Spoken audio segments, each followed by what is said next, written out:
Bem, pessoal, neste vídeo nós iremos apresentar um sistema de hidrantes e iremos explicar como funciona o dimensionamento desse sistema. No primeiro momento, nós vamos mostrar os elementos do sistema e no segundo momento nós vamos explicar o cálculo prático. Na prática, como funciona esse dimensionamento. Here we go.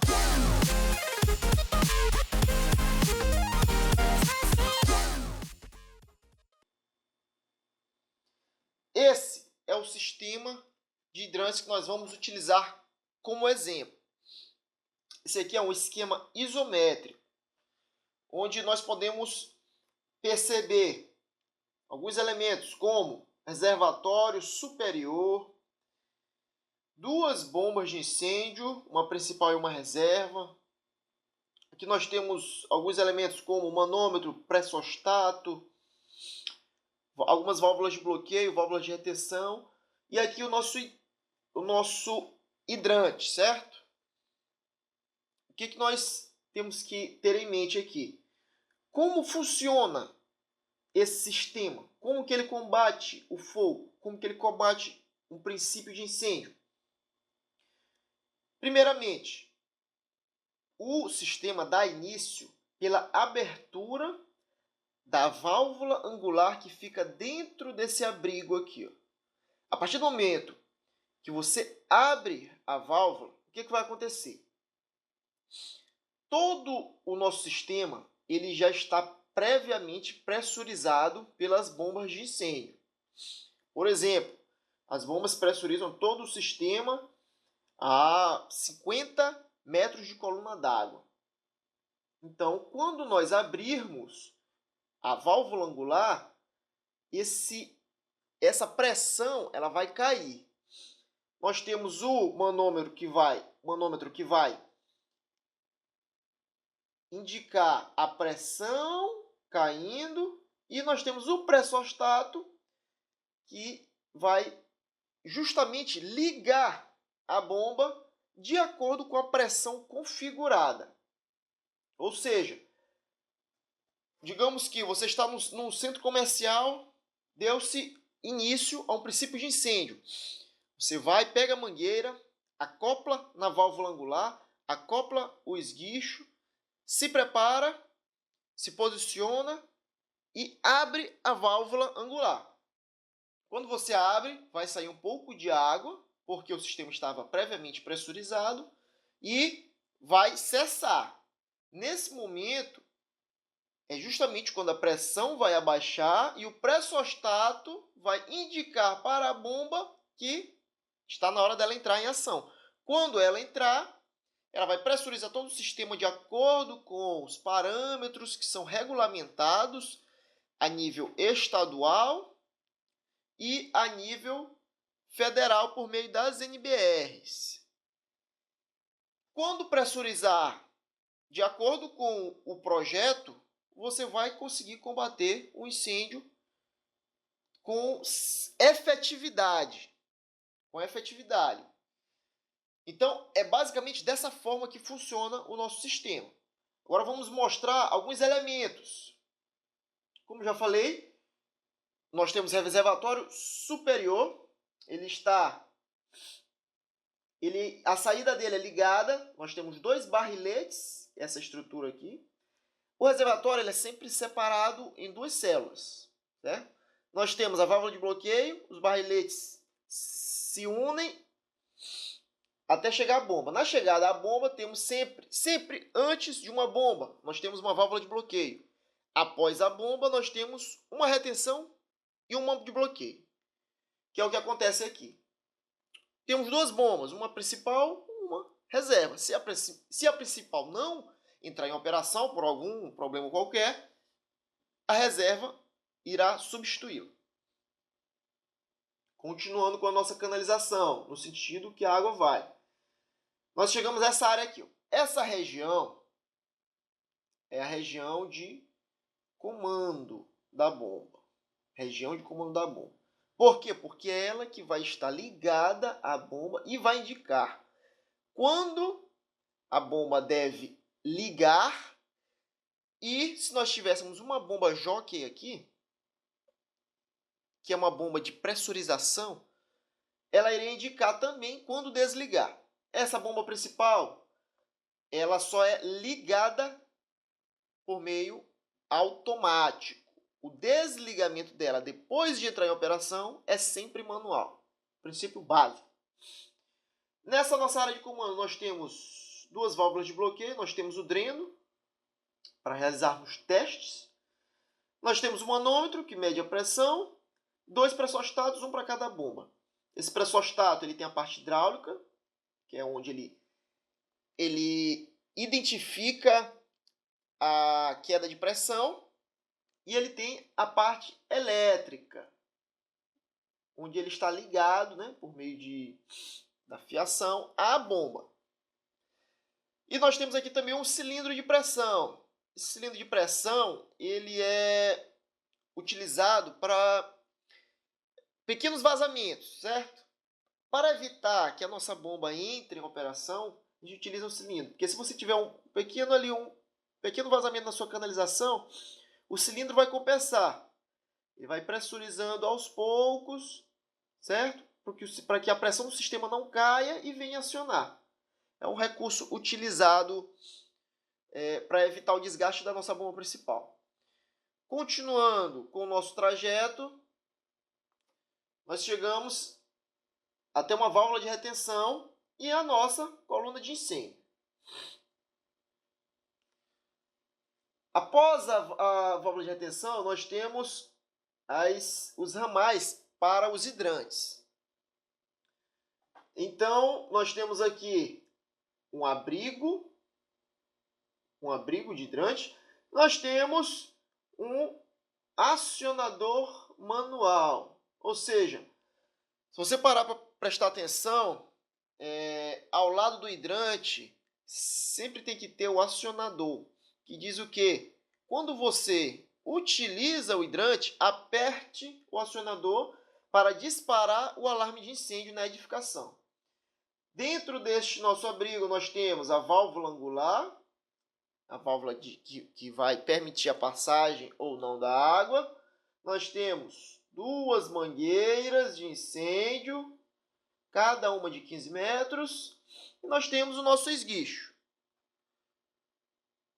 Aqui nós temos vários pavimentos e, por fim, o nosso registro de recalque. Esse registro de recalque, esse hidrante de recalque, perdão, ele é utilizado pelas viaturas do Corpo de Bombeiros para que quando a viatura chegue, em caso de não haver mais água suficiente no reservatório, a viatura pode acoplar a sua mangueira no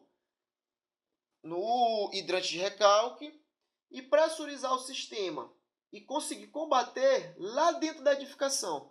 Porque se você tiver uma edificação muito extensa ou muito alta, a viatura do Corpo de Bombeiros não vai ter como ir até aquele local. Então, o que ele faz? Ele utiliza a própria instalação, a própria canalização de hidrantes que já existe naquele local.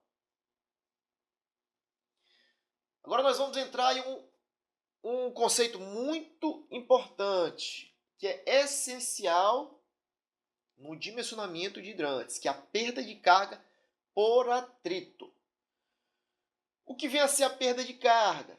A perda de carga é a perda de energia de pressão que o fluido irá sofrer com o seu deslocamento dentro da tubulação. Essa perda de carga ela ocorre devido ao choque das partículas de água com a parede interna da tubulação, causando, dessa forma, a perca de pressão ao longo da tubulação. Basicamente existem duas: a perda de carga distribuída e a localizada. A perda de carga distribuída ocorre ao longo de uma tubulação retilínea, onde nós vamos perdendo a pressão gradativamente. Enquanto que a localizada, ela ocorre no que nós dizemos as singularidades.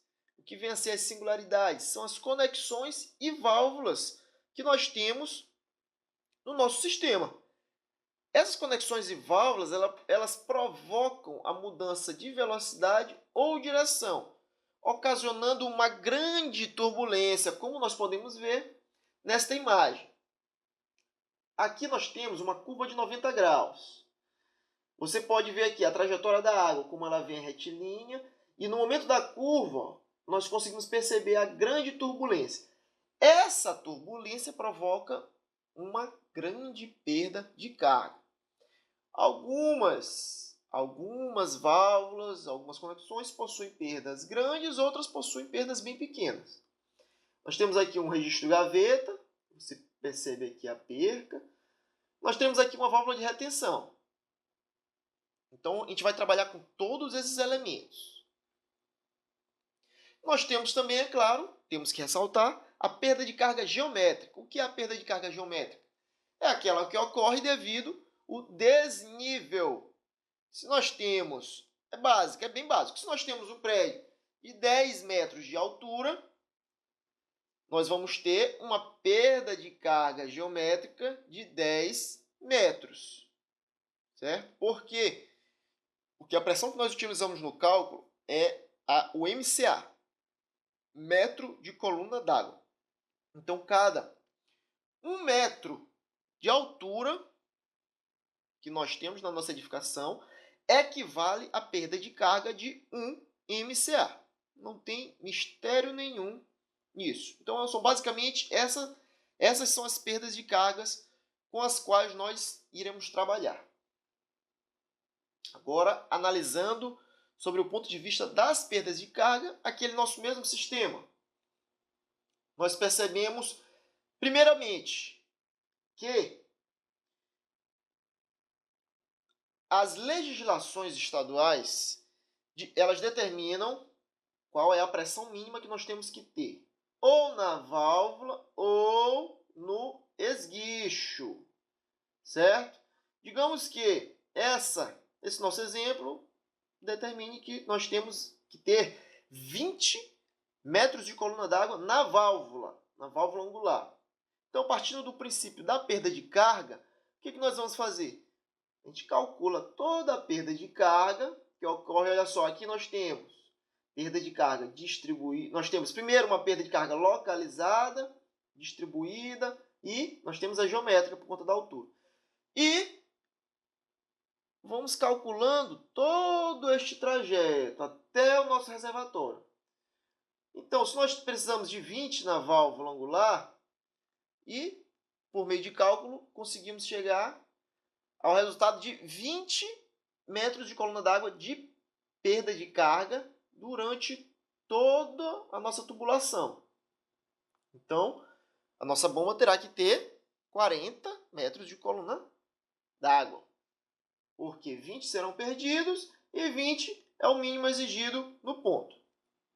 Analisando mais de perto, nós temos uma perda de carga localizada neste T, nós temos perda de carga na retenção, no nosso joelho de 90 graus. Olha só, mais 2 joelhos, um T, outro T, válvula de bloqueio, válvula de retenção, válvula de bloqueio, T, e assim por diante. Certo? Como nós calculamos? Nós temos basicamente essas fórmulas aqui. Você pode perceber que a única fórmula aqui que pode assustar um pouco é a fórmula de Hazen-Williams. Mas depois que nós começarmos a praticar, você vai ver que não tem mistério nenhum. Aqui nessas fórmulas, nós utilizamos as operações básicas da matemática. Não tem segredo nenhum aqui. Não tem nenhum cálculo avançado de derivada, de integral e de diferencial. E nós temos aqui um pequeno glossário com as nossas fórmulas. A vazão é igual à área da tubulação vezes a velocidade do fluido. Velocidade é igual a raiz quadrada de 2 vezes a gravidade vezes a pressão residual. São fórmulas bem tranquilas. Vazão igual fator de vazão vezes a raiz da pressão. Esse fator de vazão é um elemento que nós vamos estudar, que ele facilita o nosso cálculo em algumas situações. Ele é basicamente um elemento que relaciona o fluido, a tubulação, o tipo de tubulação e a área da tubulação que nós estamos trabalhando. E nós temos a nossa famosa fórmula de Hazen-Williams, que diz que a perda de carga é igual a 10,65 vezes vazão elevado a 1,85 vezes coeficiente de atrito. É um valor tabelado, nós vamos observar mais na frente. Elevado a menos 1,85 vezes o diâmetro elevado a menos 4,87 vezes o nosso comprimento total. O que seria esse comprimento total? Vamos lá.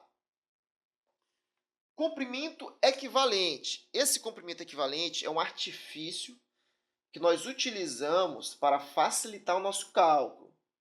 Ele é muito simples, porque nós transformamos as singularidades, certo? Que são as conexões em válvulas, em tubulações retilíneas. Pronto, simples. Então, todo aquele nosso sistema, a gente pode transformar ele em uma grande tubulação retilínea e depois aplicamos a fórmula de Hazen-Williams. Pronto. Certo? Na tabela aqui nós conseguimos visualizar melhor. Por exemplo, vamos fazer aqui com a tubulação de 2,5, que é que nós mais vamos trabalhar. A tubulação de 2,5, se nós formos observar, uma curva de 45 graus e uma tubulação de 2,5 equivale a uma tubulação retilínea de 0,5 metros. Pequena, tubulação bem pequena. Se nós formos observar mais à frente uma válvula gaveta aberta, também percebemos equivale a uma tubulação bem pequena, 0,4 metros. Já, se nós formos trabalhar com uma válvula de globo, nós percebemos que a perda de carga em uma válvula de globo é muito acentuada. Uma válvula de globo aberta equivale a 21 metros de canalização retilínea, enquanto que a válvula angular também possui uma perda de carga considerável. Nosso caso aqui é equivalente a 10 metros de canalização retilínea. Bem, pessoal, agora nós vamos para a prática. Vamos para o nosso cálculo prático. Um exemplo bem simples que vocês vão perceber que qualquer pessoa que tenha um conhecimento básico de hidráulica e de combate a incêndio, é claro, consegue dimensionar, certo? Não cria-se um grande paradigma, né? Por conta do dimensionamento desses sistemas, mas vocês vão perceber que com conhecimentos básicos nós podemos sim, e vamos provar aqui para vocês que é possível dimensionar sem grandes mistérios um sistema de hidrantes. Bem, pessoal, aqui nós temos um exemplo com o qual nós vamos trabalhar. Esse é um exemplo apenas que irá servir como referência. Mas você pode perceber que ele é muito semelhante a um sistema real. Muito semelhante a um sistema real. Vamos identificar quais os elementos, quais as características desse nosso sistema. Primeiramente, as características são que ele deve ter na válvula angular, que é essa válvula aqui, uma pressão mínima de 30 metros de coluna d'água e uma vazão mínima de 150 litros por minuto. Essas são as referências para essa válvula angular. De onde que saem esses dados? Esses dados eles são retirados das legislações e das normas estaduais, ou até mesmo da NBR de hidrantes. E a partir dessa informação é que nós começamos o nosso trabalho de cálculo de hidrantes. Então, o que nós podemos perceber aqui? Nós temos uma válvula angular, temos uma válvula de retenção vertical, uma válvula gaveta e uma válvula de retenção horizontal. Além disso, nós temos as conexões, dois joelhos de 90 graus, certo? Vamos dar prosseguimento ao detalhamento desse exemplo. Então, nós passamos a pegar as medidas que nós já temos e transformá-las para o SI, o Sistema Internacional. Então, nossa vazão de 150 litros por minuto passa a ser de 0,0025 metros cúbicos por segundo. Para transformar de litro por minuto para metro cúbico por segundo, basta dividir por 60.000. Nós temos a pressão, já está no Sistema Internacional, porque ela está em metros, 30 metros de coluna d'água. O diâmetro da nossa tubulação será de 2,5, 65 milímetros. Em metros, 0,065 metros. A tubulação de 2,5 é a que é mais utilizada em todo o território nacional. Geralmente, as legislações afirmam que colunas de incêndio devem ser, no mínimo, 65 milímetros. Algumas abrem exceções para que nós trabalhemos com 50 milímetros, desde que comprovado hidraulicamente. Mas, de regra, 65 geralmente é o mínimo. Coeficiente de atrito. Vamos lá, nós vamos trabalhar com o aço galvanizado, nesse nosso exemplo. Nós, então, vamos na tabela. No caso, a gente utilizou a tabela da IT 22, do Corpo de Bombeiros de São Paulo. Mas a tabela também está presente em livros, em NBRs, em vários documentos referenciais. Nós temos que o aço galvanizado, o fator de atrito C é igual a 120. Pronto. Aço galvanizado, 120. Então, se nós observarmos a nossa fórmula de Hazel-Williams, nós já temos a vazão, temos o coeficiente de atrito, temos o diâmetro. Falta apenas o comprimento total. Nós vamos calcular. Essa será a perda de carga por atrito. Essa é a perda de carga total. A perda de carga total é a perda de carga por atrito mais a perda de carga geométrica, que é a perda de carga devido ao desnível, devido à altura. Então, vamos lá. Comprimento equivalente. Vamos descobrir qual é o nosso comprimento equivalente total. O comprimento equivalente, eu gosto de trabalhar dessa forma. O comprimento total é igual ao comprimento equivalente retilíneo mais o comprimento equivalente das singularidades. Então, vamos lá. Comprimento retilíneo, muito simples. Vamos somar as partes retas do nosso sistema. Cálculo bem simples, chegamos a 4,1 metros de canalização retilínea. Já o nosso comprimento equivalente, nós vamos somar o comprimento equivalente das válvulas e conexões. Nós temos uma válvula angular, uma válvula gaveta, uma válvula de retenção horizontal, uma de retenção vertical, 2 cotovelos 90 graus de raio curto. Então, vamos procurar na nossa tabela quais os valores para essas singularidades. Que nós temos a tabela. Vamos identificar os nossos elementos. Pronto. Nós já temos que o cotovelo de 90 graus de raio curto é equivalente a 2 metros de canalização retilínea. A válvula gaveta equivalente a 0,4 metros de canalização retilínea. A válvula angular aberta, 10 metros de canalização retilínea. E assim por diante. Nós chegamos, então, ao seguinte cálculo. Válvula angular, 10 metros. Gaveta, 0,4. Retenção, 5,2. Retenção vertical, 8,1. E o cotovelo, como nós temos 2, nós multiplicamos. Chegamos a 4 metros. Total, 27,7 metros de comprimento equivalente das singularidades. Calculando o comprimento total, nós temos 4,1 mais 27,7, totalizando 31,8 metros. Então, nós já temos o comprimento equivalente total para trabalharmos na nossa fórmula de Hazen-Williams. Para que você visualize melhor o que o comprimento equivalente faz, ele transforma essa nossa tubulação inicial nesta tubulação. Bem fácil de identificar. Todas as conexões e válvulas são transformadas em canalização retilínea e, portanto, chegamos a esse valor. Trabalhando na nossa fórmula,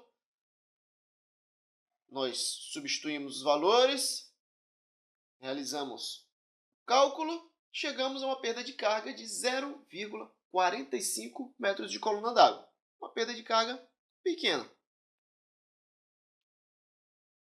Pois bem, agora vamos calcular a perda de carga total. Aquela era apenas a perda de carga por atrito.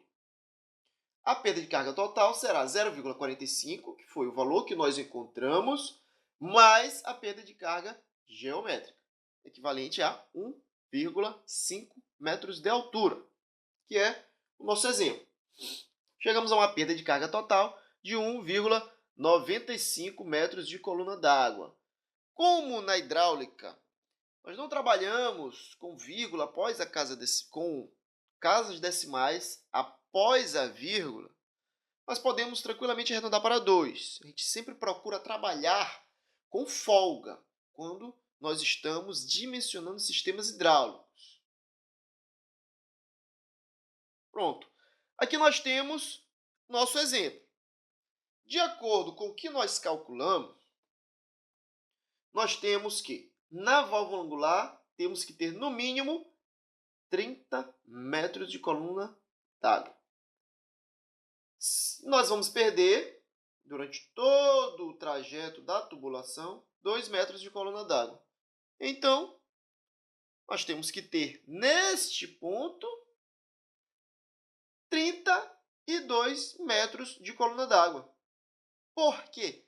Porque 2 metros serão perdidos e 30 é o mínimo que a legislação determina para que você possa combater o princípio de incêndio ou o incêndio.